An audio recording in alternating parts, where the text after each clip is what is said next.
Japan जिस तरह से अपनी पॉलिसी बदल रहा है, अंतरराष्ट्रीय स्तर पर चाहे वो अमेरिका के साथ भले ही बैठा हो, लेकिन अमेरिका से अलग अपनी रणनीति तय कर रहा है। बार-बार ये कहता हुआ दिख रहा है कि हम अपने डिफेंस को मजबूत करेंगे, अपने डिफेंस के साथ-साथ इंटेलिजेंस को मजबूत करेंगे। ये सेशन हमने बीते कुछ दिनों में काफी बार साझा किए हैं। हाल ही में इनका एक व्हाइट पेपर जारी हुआ है और उस व्हाइट पेपर के तुरंत बाद नॉर्थ कोरिया, चाइना और रूस तीनों की प्रतिक्रियाएं इतनी सख्त कि तीनों को डर यह है कि अब जापान युद्ध शुरू करेगा। अब थोड़ा सा मैं आपको इतिहास में लेकर चलता हूं, फिर हम इस बात के ऊपर डिटेल में चर्चा करेंगे। ये कुछ इस तरह का जो कॉमिक्स जैसी चीज दिख रही है, ये व्हाइट पेपर है जिसकी चर्चा पूरी दुनिया में हो रही है। इसके पीछे थोड़ा इतिहास याद दिलाते हैं। प्रथम विश्व युद्ध जब हुआ था, तब जर्मनी जब हार गया तो उसके साथ वर्साई की संधि हुई थी। वो संधि इतनी ह्यूमिलेटिंग थी कि जापान और जर्मनी के ऊपर बहुत सारे प्रतिबंध बाकी दुनिया के देशों ने लाद दिए थे। बदला लेने के लिए द्वितीय विश्व युद्ध हुआ और द्वितीय विश्व युद्ध में जर्मनी ने फिर से दुनिया के ऊपर खूब तबाही मचाई थी। मात्र 20 साल के अंदर बदले की कार्रवाई हुई थी। अब आप कहेंगे इसकी क्या प्रासंगिकता है? प्रासंगिकता ये कि जब 1945 में सेकेंड वर्ल्ड वॉर खत्म हुआ, उसके खत्म होने में बड़ा रीजन जापान पर गिरा, हिरोशिमा नागासाकी पर गिरा लिटिल मैन और फैट बॉय नाम के दो बम थे। असल मायने में ये जब न्यूक्लियर बम जापान पर गिरे थे, उससे जापान के हौसले पस्त हो गए। वो जापान जो कोरिया पर, चाइना पर, मंचूरिया पर, ताइवान पर कब्जा करके बैठा था, वो जापान सबको छोड़कर वापस चला गया। जब वो वापस चला गया तो उसको बड़ा ह्यूमिलिएशन हुआ। उसका एक आइलैंड हुआ करता था, क्यूरिल आइलैंड, उसको कब्जा करके आज भी रूस बैठा हुआ है।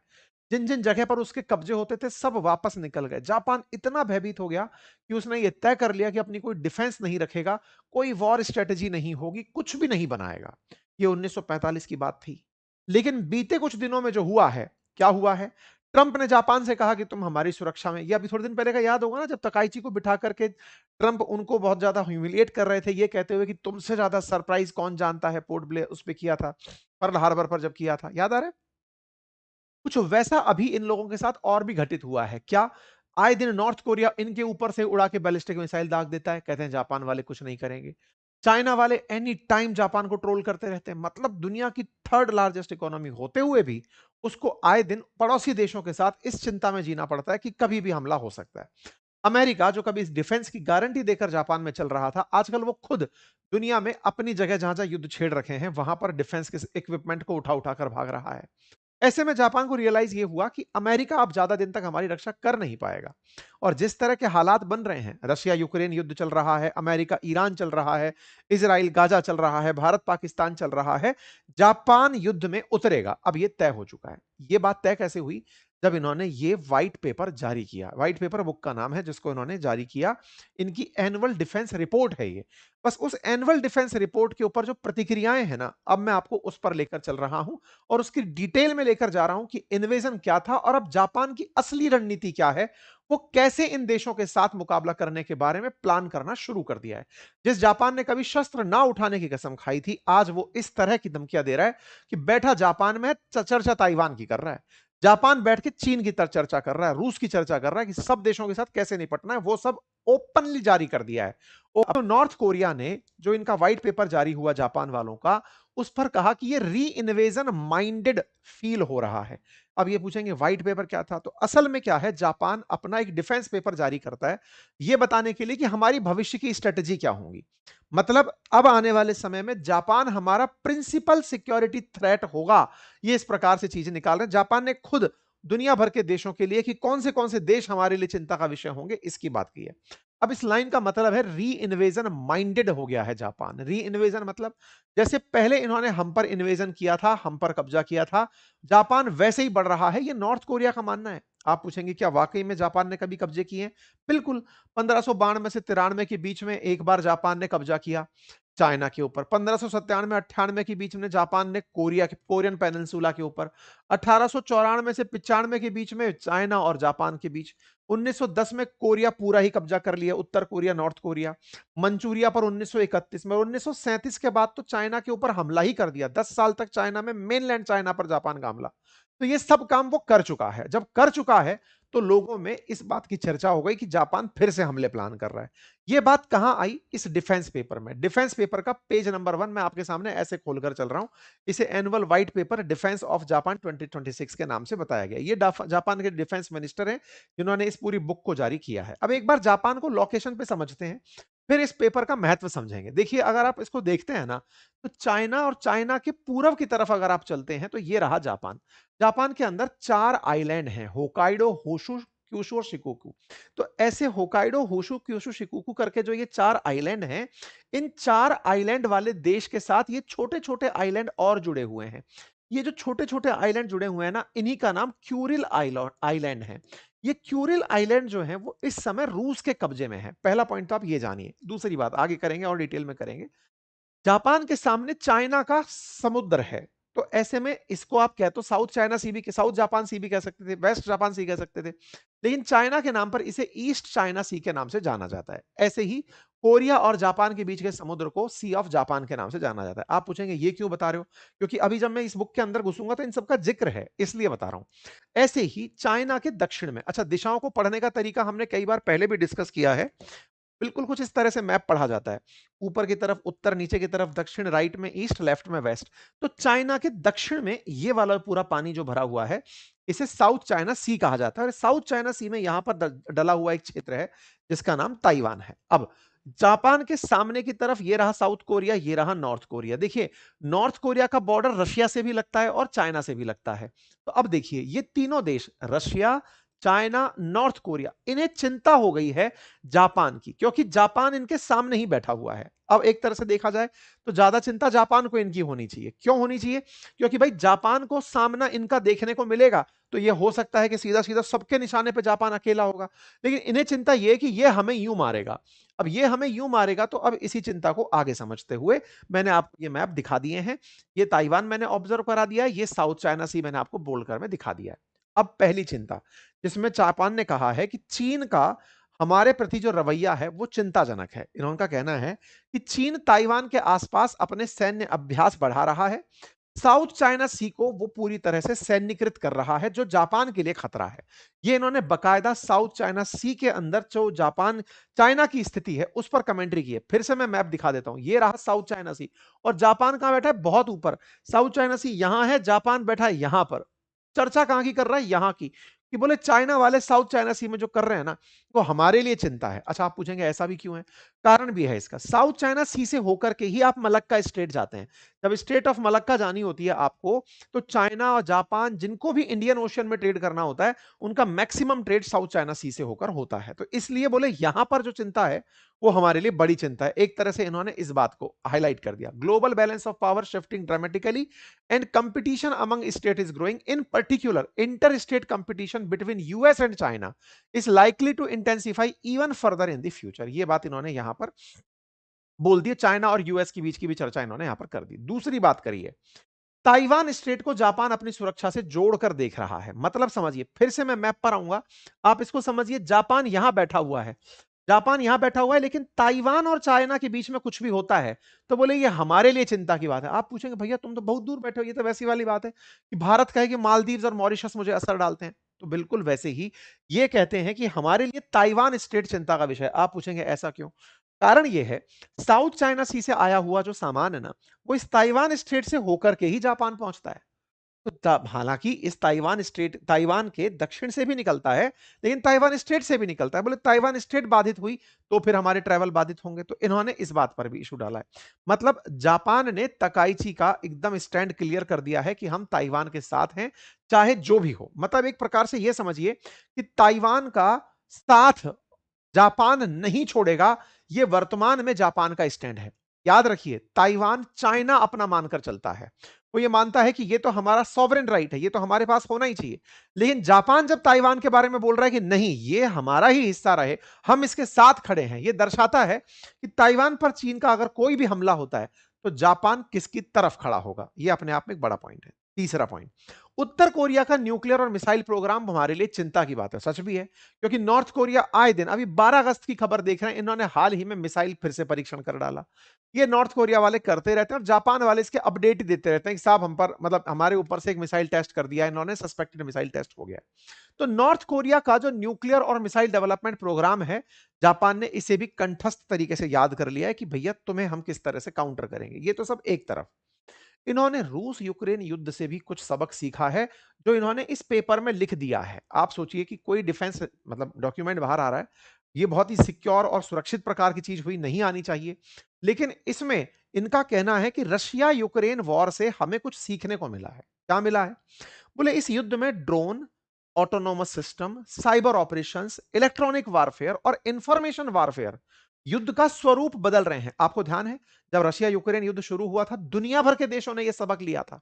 रूस के पास एक से बढ़कर एक उन्नत मिसाइल डिफेंस सिस्टम सब थे, और यूक्रेन आज तक अगर टिका है तो वो केवल इन आधुनिक तकनीकियों के कारण, चाहे ड्रोन की हो, चाहे फिर वो ऑटोनोमस सिस्टम्स हो, चाहे साइबर ऑपरेशंस हो, इलेक्ट्रॉनिक वारफेयर हो, इससे वो आज भी इतने साल तक भी युद्ध में टिका हुआ है। तो बोले हमें सबक लेना है और हमें उस तरह की तकनीक बनानी है। हम लैंड, सी, एयर, स्पेस, साइबर हर जगह पर जाना चाहते हैं। इसके लिए जापान अपनी डिफेंस स्पेंडिंग को टोटल जीडीपी का 2% तक खर्च करने निकल रहा है। इसके चलते जापान ने $56 बिलियन का डिफेंस बजट अनाउंस किया है। यह बड़ा अमाउंट होता है। $56 बिलियन मतलब समझिए आप, $1 बिलियन को आप लगभग 10,000, मतलब क्योंकि 95 का भाव चल रहा है अगर डॉलर, आप 10,000 के समझ लीजिए, 10,000 करोड़ के हिसाब से 5,60,000 करोड़ का बजट निकाला है उन्होंने डिफेंस पर, इतना बजट। और इसमें नेशनल सिक्योरिटी स्ट्रेटजी बनेगी, डिफेंस स्ट्रेटजी बनेगी और बिल्डर प्रोग्राम तैयार करेंगे। ये इनकी स्ट्रेटजी है जो इन्होंने पूरी तरह से अनाउंस करी है। जापान अपने डिफेंस मॉडर्नाइजेशन के अंदर स्टैंड ऑफ डिफेंस कैपेसिटी, ये तमाम चीजें जो वो करेगा उनका बारे में उसने अपडेट दे दिया है। मतलब कितना भी हो, अब जापान वो नहीं होगा जो आप पहला देखा करते थे। यही बात है कि ऐसे में China Japan deploy longer range missile for first time, ये हेडलाइन बनकर आती है। मतलब ये दुनिया भर के देशों के बीच की मान्यताओं में से एक माना जा सकता है कि आने वाले समय में जापान अपने डिफेंस इंडस्ट्री में बहुत ज्यादा काम करने वाला है। और ऐसे में जापान का काम करना, और एक खबर ये एडिशनल निकल आए कि जापान ने अपनी जो फैक्ट्री सही से नहीं चल रही थी उनसे कहा है रुके रहो, हम मदद करेंगे, तुम यहीं पर प्रोडक्शन करो। क्योंकि पहले जापान में ऐसा हो गया था कि हमें डिफेंस इक्विपमेंट बनानी नहीं है, तो जापान ने कभी ध्यान दिया ही नहीं इस चीज में। लेकिन जब लोगों को लगा कि जिनके पास नॉर्थ कोरिया तक न्यूक्लियर बम होने की धमकी देता है, बोले अगर हमारे पड़ोसी इस तरह से लेकर घूम रहे हैं तो हमारी सुरक्षा के लिए तो कुछ होना चाहिए। तो ये सब जापान ने अपनी सारी बातों के अंदर लिख दिया। एक और बात जो इसमें कही गई वो ये है कि हम एक बहुत बड़ी कमजोरी से जूझ रहे हैं, और वो है सैनिकों की कमजोरी। आपको जानकर आश्चर्य होगा, जापान की पॉपुलेशन डिक्लाइनिंग फेज में है। ऐसे में लोग काम करने के लिए सेना में नहीं मिल रहे हैं। अभी हाल में यह हुआ कि 15,000 लोगों के लिए जॉब जॉब एप्लीकेशन निकाले थे, 11,000 ही एम्प्लॉय इनको मिले। इनकी सेना के लिए लोग नहीं मिल पा रहे हैं। इसी के चलते ये अपनी तरफ से अब मॉडर्न वॉरफेयर की तरफ बढ़ना चाहते हैं। जैसे अभी आपने सुना होगा ना कि चाइना कह रहा था कि हम रोबोट को उतारेंगे, ह्यूमनॉइड रोबोट को उतारेंगे, और जापान जो है वो ह्यूमनॉइड रोबोट के अंदर बहुत आगे है ऑलरेडी।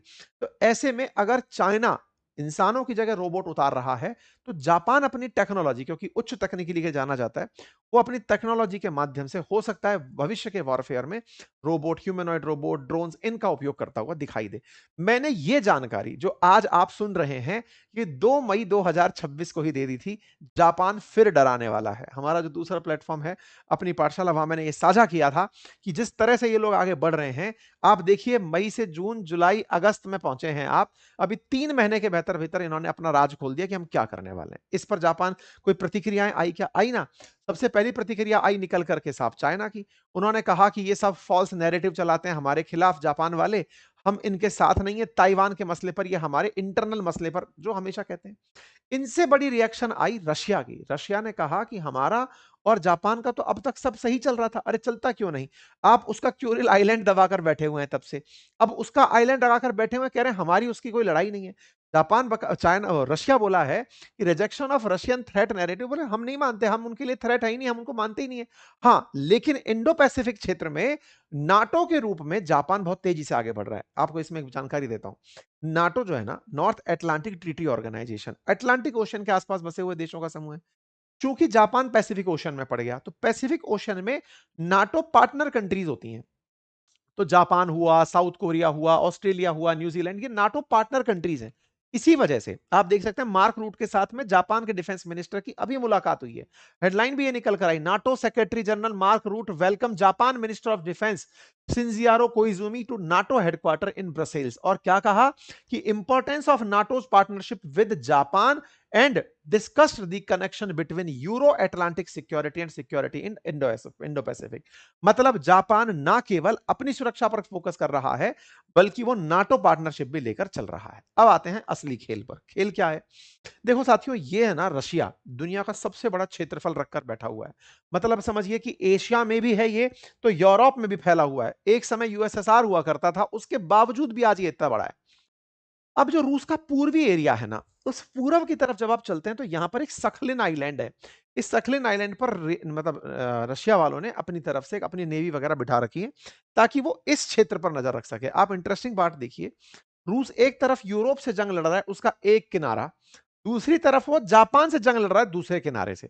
अब जंग लड़ रहा है की कहानी क्या है? देखो, ये जापान है ना, होकाइडो, होंशु, शिकोको, क्यूशु, ये यहां से उत्तर की तरफ ये छोटे छोटे छींटे से पड़े हुए हैं ना, ये सारे के सारे क्यूरिल आइलैंड्स कहलाते हैं।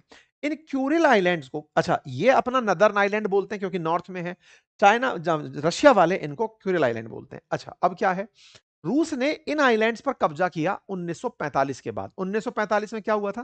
सेकंड वर्ल्ड वॉर जब खत्म हो रहा था, जापान हार रहा था, तब जाकर रूसी लोग पहुंच गए और इस पर कब्जा कर लिए। यहां पर लगभग 15,000 जापानी लोग थे, उनको भगा दिया, और लगभग 20,000 रूसी यहां पर आकर बैठ गए। तो ऐसे में सबसे बड़ा प्रतिक्रिया अगर जानी जाए इस पूरी रिएक्शन पर, तो यह कि पुतिन खुद इन आइलैंड्स पर 1945 के बाद पहली बार आए। आप में से कुछ लोग कहेंगे, तब तो पुतिन थे ही नहीं, तो कब कैसे आते? अरे तो माननीय, तब से कोई रूसी राष्ट्रपति इधर आकर नहीं पहुंचा, पहली बार कोई रूसी राष्ट्रपति आकर पहुंचा है, परसों यहां पे पुतिन आकर गए। आप समझिए कि पुतिन सीधा समझ रहे हैं कि हमने उनका आइलैंड लिया था। 12 अगस्त की खबर देख रहे हैं, उस 12 अगस्त में पुतिन यहां पर दिखाई पड़ रहे हैं। पुतिन यहीं से संबोधित कर रहे हैं और कह रहे हैं कि हम अपने इस आइलैंड पर हैं, जो कि हमारा आइलैंड है। ये तस्वीरें आपके सामने हैं।